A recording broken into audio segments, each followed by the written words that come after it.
Hello, everyone. So I just read this article from Teslarati on the saga of the Tesla Cybertruck wiper blade.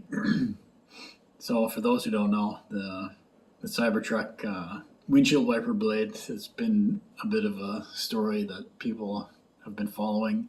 At the moment, we don't know exactly what's going to be on the production Cybertruck. The prototypes that we've seen on the road have one great big huge wiper blade. Elon has stated that this is not going to be the production wiper blade. I don't think that it even can be. In this article, they mentioned that the wiper has to clear at least 80% of the windshield, and you can see in this photo that you can see like there's some dirt there just above Franz's head. It's hard to say exactly the percentage that it's covering, but anyway, Elon said this is not going to be the production wiper blade. So the article points out that not too long ago they filed a patent for this different kind of wiper blade that moves horizontally across the windshield on a track, kind of the base of the windshield wiper where it would normally rotate. If that's not fixed, it's actually can move from one side of the vehicle to the other, which is an interesting take, and be cool to see if that will be what's on the Cybertruck. But yeah, personally, I don't like how the arm is just on the stays vertical on the driver's side of the windshield.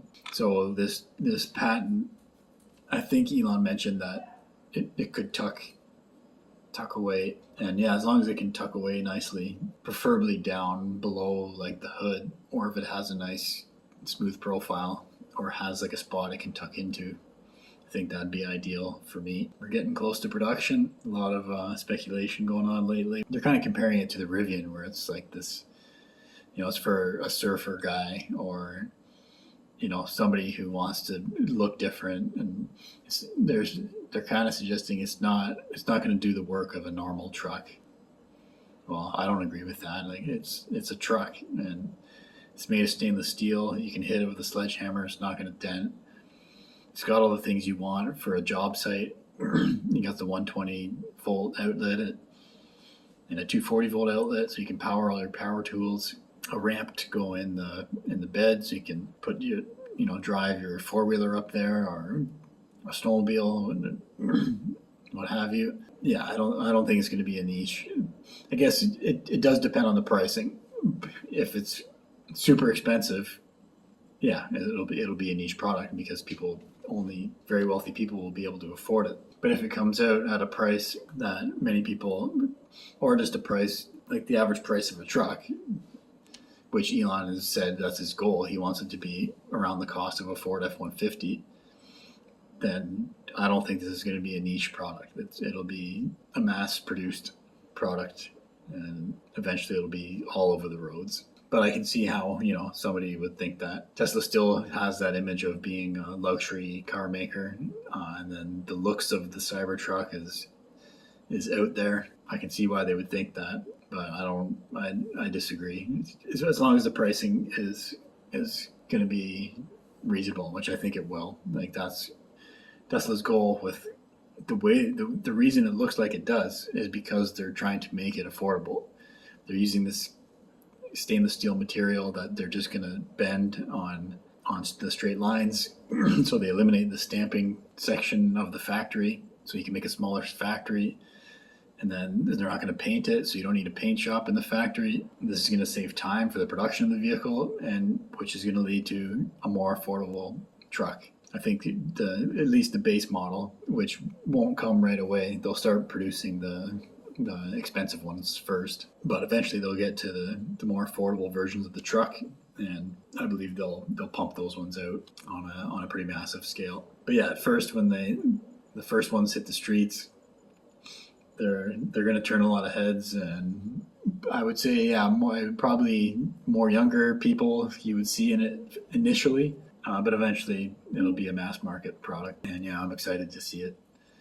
But yeah, still a question mark on pricing because it's when they first announced it in 2019, Elon said the base one would be $39,000, basically $40,000 US to start, and then the top of the line I think was $80,000 US, but it's been so long, and inflation and whatnot and materials, who knows what the pricing is going to be when it finally reaches production. My guess would be a little higher, like say for the base one, it's not going to be 40,000, especially initially.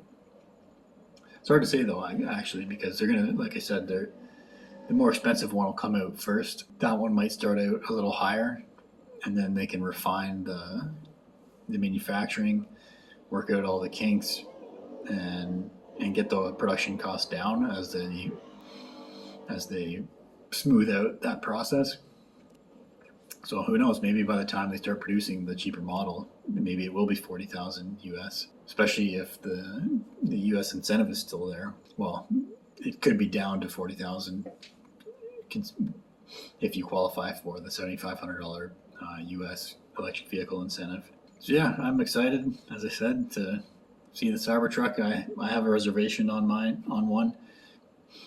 I put in my reservation the day of the unveil. I was watching the event live, and as soon as Elon said, okay, you can go online and pre-order one, and it's only $100 US, I went ahead and did it.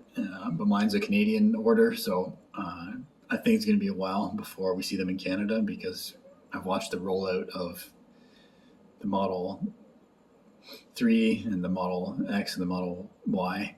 They don't come to Canada first. They start shipping in the States first, and then down the line they'll eventually start shipping to Canada, because Canada has different safety rules. So the cars are actually slightly different that are shipped to Canada. It makes sense to keep the initial ones closer to the manufacturer so they can work out the kinks on those first produced vehicles. So yeah, I don't think we'll see it in Canada until 2024. But once it does come to Canada, I'm high on that list. I'd be one of the early, if I go through with it, I'll be able to get a Cybertruck in the early days of shipments that come to Canada. It might bring me back there to make some videos, but we'll see how that goes. Who knows? It's going to be a while still. I don't think we'll see it, like I said, in Canada until 2024. So I think I have at least a year, if not more, to decide what I'm going to do with that pre-order. So yeah, that's my thoughts on the Cybertruck and the big, huge wiper. I can't wait to see one and go for a ride in one. So my name's Evan Bertrand. This is the Evergreen Channel. You can subscribe if you like. Just hit the wheel on the bottom right there, or you can watch another video by clicking the link on the left. And thanks for watching.